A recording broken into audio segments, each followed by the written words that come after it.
And we got here, so PS5 versus Xbox Series X and S sales comparison in the US March 2020 sales. And they put out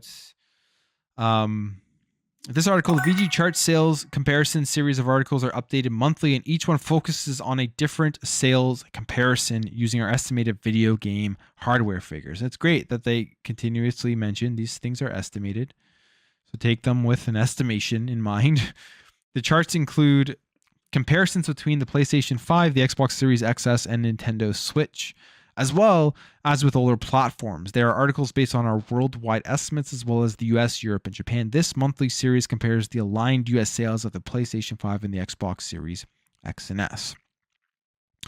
So the PlayStation 5 and the Xbox Series XS both launched in 2020, November 2020.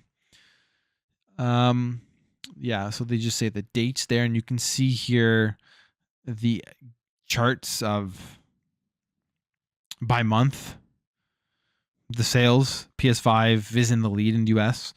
Total sales, what is really interesting here is if you look at this line, you can see between, I guess it was last year, so you can see where the PlayStation started off, boom, had a bigger gap here, and how much smaller this gap is getting. And even when you look here, right, it's like very narrow. And if this keeps trending in that way, you may even at some point see the Xbox Series X and S surpass the PlayStation 5. I'm not saying that's going to happen. I've stuck with my opinion that there's no way that the Series X and S and total console sales are going to outsell the PlayStation 5 by the end of this generation. It just isn't going to happen, and I could be wrong.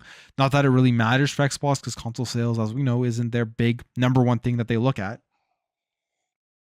I think that like how well they're doing with console sales, it's like a cherry on top of the cake for them.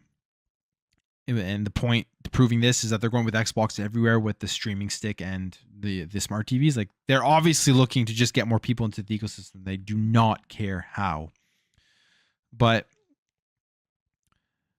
so this is to me just an insane number right now. So this is for 2022 sales. Yeah, this is right now they're saying the total lead for PlayStation 5 in their total sales for March 2022 is 195,000. That's a very, very small number. That's actually an extremely small number. But wait, this is for PS5 sales comparison in the US, March 2022 sales. Yeah. Gap change in the last month. 301,000 Xbox Series X and S gained on the PlayStation 5. Gap change in the overall last 12 months, 533,000. So right now they're saying here the total lead, I guess, for sales since these consoles have released is only 195,000 units. Let's just round up, 200,000 units.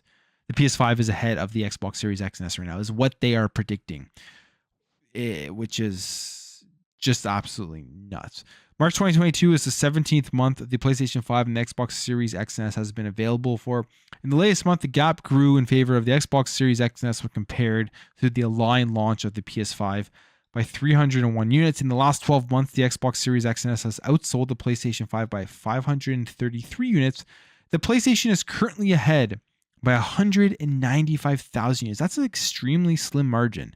That's not that many when you think about the difference in the strategies of these two consoles. And this is why when I talked about earlier from one of the comments was that PlayStation seeing this stuff. Yes, the chip shortage plays a role. We know that. We know that PlayStation or Xbox got priority. Do we know if they made a deal or is it just because, I mean, Microsoft just overall maybe buys more chips, so they just prioritize the Series X and S over it? But at the end of the day, it's the argument that it's only because the chip shortage, I don't agree with. I think it plays a role in it, but I think that the Series X and S are such desirable consoles this generation with everything they offer, from an extremely cheap access avenue to Xbox Game Pass to the biggest AAA games that are coming out with great performance, and like the Series X is an incredible console.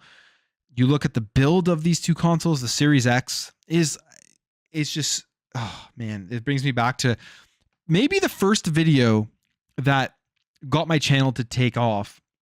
It was like, but it was hilarious because it got like double the amount of downvotes on it. And it was me just sitting in my chair here, just being a layman, looking at the teardown of the PS5 and the teardown of the Xbox Series X and saying the Xbox Series X is built better. I mean, it was clearly a better built console. It's clearly a better design console, and it's not even close. It's not even in the same ballpark, in my opinion. Because I have both of these consoles, they're right beside each other on my TV downstairs. The PS5 is this big, mammoth, ugly-looking thing that you have to put a stand on. When you pop in a disc, it sounds like a plane is taking off. It literally sounds like a plane is taking off. The Xbox Series X is a sleek, not that big console with more power. Literally cannot hear it, and it just like fits so much nicer into any entertainment system. It's just sleek and nice, and has like that fan at the top, especially with the Halo Infinite edition with like the different colors, and it's just so much nicer, so much better built. And those are things as well that sell consoles, believe it or not. People look at that and like, okay, this is like, looks better, it's more powerful, I want the most powerful console on the market. That will push consoles. Then you look at all the other stuff that they do with their backwards compatibility. That's a big selling point for a lot of people. For myself, as someone who loves modern games, I also collect retro games. Like I have a ton of 360 and original Xbox games. That was a big selling point for me. But the Series X was just the ability to pop in my 360 disc and be able to play those games. PlayStation is far behind on that when it comes to backwards compatibility. So that's another reason why these consoles are selling very, very well. And I mean, there's so many other reasons. Game Pass, the cheap access to it when you buy the console compared to building a PC if you want to download the games natively. And it's just overall a better console. Simple. Yes, PlayStation 5, you can argue objectively for some people, PlayStation 5 has, or I guess subjectively for some people, PlayStation 5 has better exclusives, and that's what pushes them over. But as an entire package, the Series X is by far a better purchase and a better console. And you can see it playing out in these numbers. Yes, chip shortage, but also just because of all the things I said, I think play a major role in it. And it's going to be very interesting going forward this generation because, I mean, we're in 2022. We're 2 years into this thing, and Game Pass subscriptions are taking off. We'll see how it'll be very interesting to see how the PlayStation Plus tiers do. That's one thing I'm super interested in. I hope we get numbers for those and seeing how many people transfer from the lowest or just the basic PlayStation Plus tier to the premium tier or to the second tier, and how that does for PlayStation, because that will be a big indication as to what PlayStation's next move is. I think like if they see a lot of people signing up for the highest tier, they're going to go hard. They're going to try to get as many people as possible into that tier. And to do that, you need to bring more value to the service, which could mean at some point the first party games coming. So I honestly hope that the premium tier does well, or it depends, right? If it doesn't do well enough, then they'll try to bring more value. If they see it as like something that they can capitalize on, they'll try to bring more value. It depends. I'm not sure how they'll look at it, but I just hope that it's a catalyst to getting more value into their services. But we'll wait and see. Should be interesting. Comes in June. They stopped allowing you to stack. I don't know if I'll sign up for it. I may sign up for it just to try it out. But yeah. What do you guys think about this? What do you guys think about these sales? What do you think about Xbox being so close to PlayStation 5 right now with sales and how well they're doing without any console exclusives? You got to keep that in mind, right? No console exclusives here for Xbox, and they're still selling very, very well.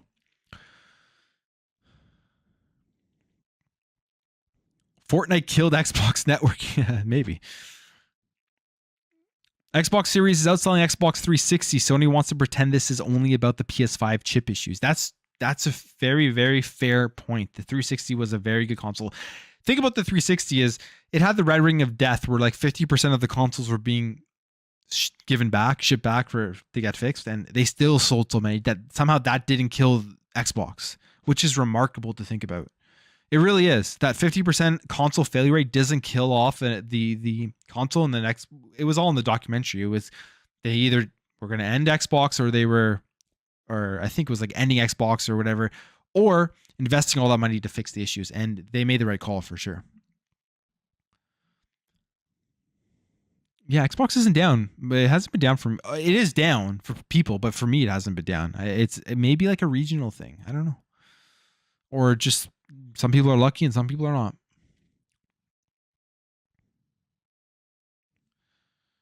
Buy a PS5 when they make a good-looking refresh. Yeah, I mean, I'm. Oh man, PS5 has been a roller coaster for me because uh I bought it and then I like haven't touched it since Ratchet and Clank. I think I played like a little bit of Sackboy in between. No, I don't even think so. Maybe that was before Ratchet and Clank. I forget, but like I haven't literally touched for almost like really dove into my PS5 for almost a year. But I'm gonna play Sifu, so that's gonna be my next one.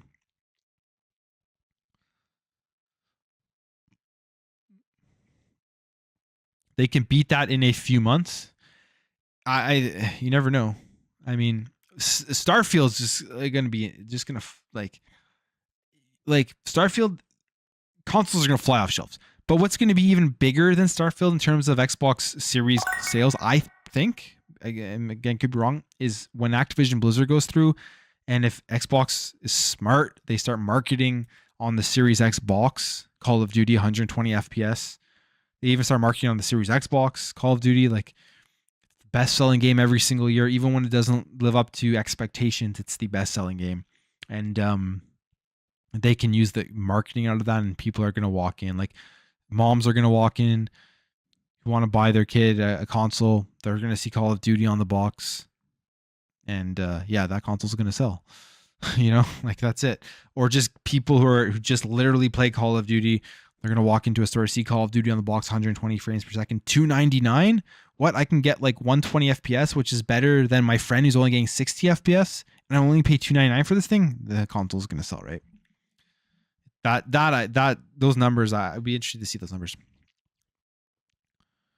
We'll buy PS5 when Sony quits being so anti-consumer. Got nothing against PS5, just Sony sucks at the moment. Honestly, like, it's not even a bad point. People would read that point and say that it's like fanboy stuff and whatever, but that's actually a pretty good point. The PlayStation has been doing a lot of just like bad decisions and anti-consumer stuff over the last couple of years, and it's a fair point to make. Like, even when you look back at the documents about when Epic Games versus Apple came out and like they weren't wanting to push crossplay through, like they care only about the bottom dollar, which all corporations do, even Xbox does, to be completely honest. That's true. But at least with Xbox, you know that they're a corporation, you know that all they care about is getting your money, but they're giving you value at the end of the day. And you got to make that decision, right? What is your dollar worth?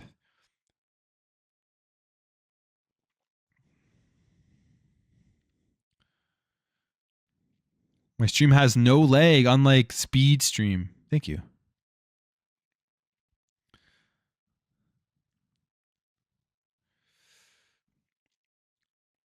And remember, many of those who bought the Series S will buy a Series X later. Super easy to get a Series S for 200 on the used market. That's true too. I never even, honestly, that's something I didn't think about. Yeah, you're right. The people who bought a Series S will probably upgrade at some point to a Series X, so they're going to be double dipping on the consoles. Which, why not, right? And the Series X will have sales and deals as every generation has. Will they make a slimmer Series X? Probably at some point. I don't think they'll do a mid-gen refresh in terms of more power like they did with the One X. I think the Series X is more than capable to last this generation. They released it with great power compared to what they did with the Xbox One, which was already underpowered at launch, right?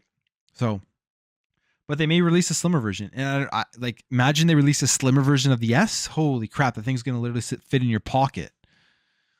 Imagine they release an Xbox Series S for $199.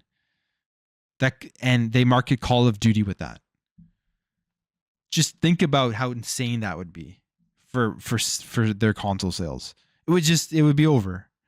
People will be buying that like the entire time, like every day they walk.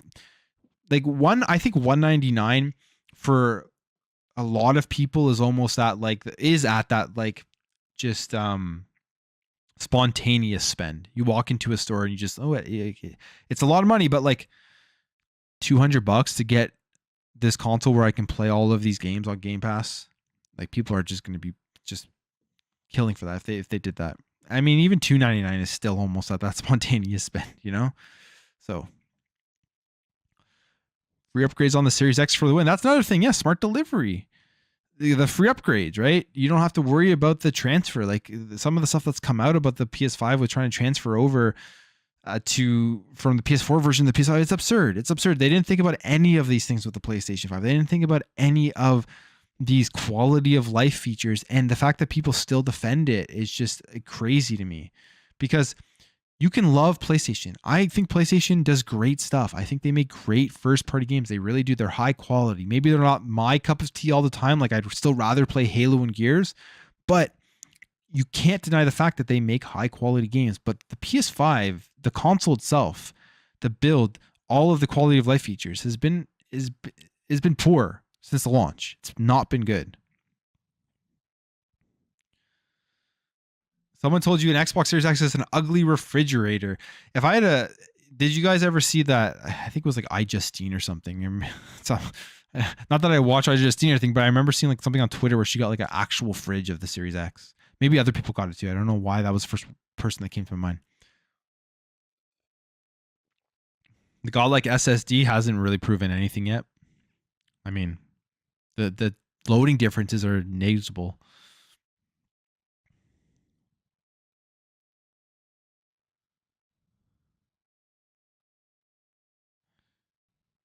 You have a Series S and you think it's the ugliest console, but bang for buck is awesome. Hey, I mean, to each their own. I don't think it's ugly. Actually, I have it right behind my monitor right now. I like the just sleekness of it and the size of it. The FTC should be focused on console scalping. I have both consoles too. Yes, the Series X is better built. Yeah, console scalping. I don't know how is scalping still like a terrible thing right now? I don't even know. Because I haven't tried to get a console on the wall. Right.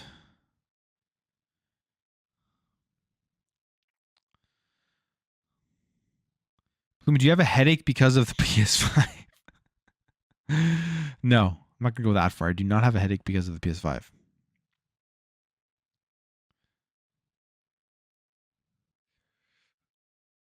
Only PlayStation games that appeal to you are Last of Us and Uncharted. Fair. I'm not a big I've tried. I've played through Uncharted 1, 2, 3. I think maybe not 3. I think 1 and 2. I don't know. I tried to play through 4. And I just couldn't get to it. It was like too much. Just like for me personally, maybe I didn't give it enough of a chance. But it was more just like it was too much linear, getting one place to the other, and then just like these long cutscenes. And I'm the type of person that falls asleep in movies. I don't know if it's like I just need constant action. I need constant go. But when the games have cutscenes that are just too long, drawn out, I just kind of lose my engagement. Sometimes like it really draws me in, but like a lot of times I just lose my engagement. So I like gameplay first, and then like the story needs to be good, but like I don't want like a 7-minute cutscene or something like that, or a 5-minute cutscene, you know? I don't know. Yeah, I'll play Sifu, that's for sure. Who is selling the most in the last few months? It's been Xbox who's been selling the most in the last few months.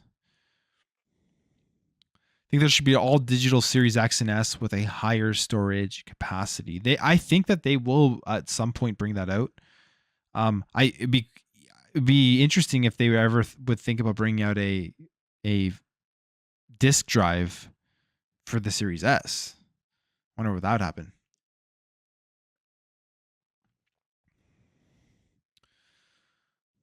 Remember, Sony believe in generations. Yeah, I know they don't believe in. They believe in what will make us the most money, which every corporation does, but it's almost like instead of being forward thinking, they're backwards thinking, and they just literally. And I mean, I've worked for private businesses before that are like this as well, and it almost seems like they just have like a bunch of old dudes there that look at what makes them successful and never looks at what's the future and what potentially could make them successful in the future, and they just keep trying to like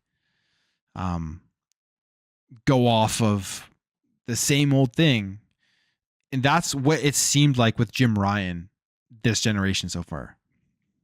That's just kind of what it seems like. When you make a claim, then you go back on it like right away, pretty much. That, or they were like, we got to get the PS5 built. We didn't think about any of these things that Xbox thought about. So we got to get the PS5 built, and then we'll just adjust as the generation goes along. I remember the fake smoking Xbox Series X. Yeah, that was hilarious.